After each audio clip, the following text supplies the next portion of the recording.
മൂന്നാർ ടൗണിലിറങ്ങിയ കാട്ടുകൊമ്പൻ പടയപ്പ നാട്ടുകാരെ പരിഭ്രാന്തിയിലാഴ്ത്തി. മൂന്നാർ ടൗണിൽ പെരിയവാരയിലാണ് പടയപ്പ എത്തിയത്. പെട്ടെന്ന് തന്നെ അവിടെ എത്തിയ RRT സംഘം ബഹളമുണ്ടാക്കി കൊമ്പനെ കാടുകയറ്റിയതോടെയാണ് ആശങ്ക ഒഴിഞ്ഞത്. മൂന്നാറിലും സമീപ പ്രദേശങ്ങളിലും വർദ്ധിച്ചു വരുന്ന വന്യമൃഗങ്ങളുടെ ശല്യം പരിഹരിക്കാൻ നടപടി വേണമെന്ന് നാട്ടുകാർ ആവശ്യപ്പെട്ടു.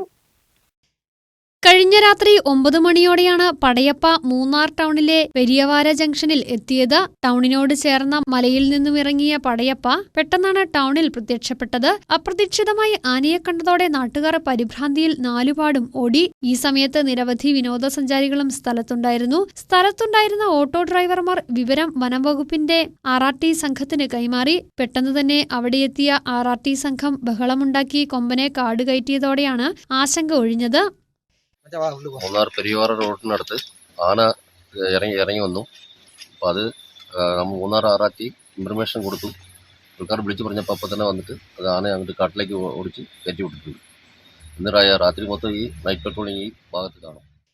ഇതിനിടയ്ക്ക് പെരിയവാര ജംഗ്ഷനിൽ പാർക്ക് ചെയ്തിരുന്ന ഒരു ലോറിയുടെ ചില്ല് തകർക്കുകയും ചെയ്തു. കൊമ്പൻ റോഡിൽ നിലയുറപ്പിച്ചതോടെ ഏതാനും നിമിഷങ്ങൾ ഗതാഗതം തടസ്സപ്പെടുകയും ചെയ്തു. ഒരിടവേളയ്ക്ക് ശേഷമാണ് മൂന്നാർ ഉടുമൽപേട്ട അന്തർസംസ്ഥാന പാതയിൽ പടയപ്പ വീണ്ടും എത്തിയത്. ഏതാനും മാസങ്ങൾക്ക് മുമ്പ് ഇതേ റോഡിൽ സഞ്ചരിച്ച KSRTC ബസ്, ചരക്ക് ലോറി തുടങ്ങിയ നിരവധി വാഹനങ്ങളെ പടയപ്പ ആക്രമിച്ചിരുന്നു.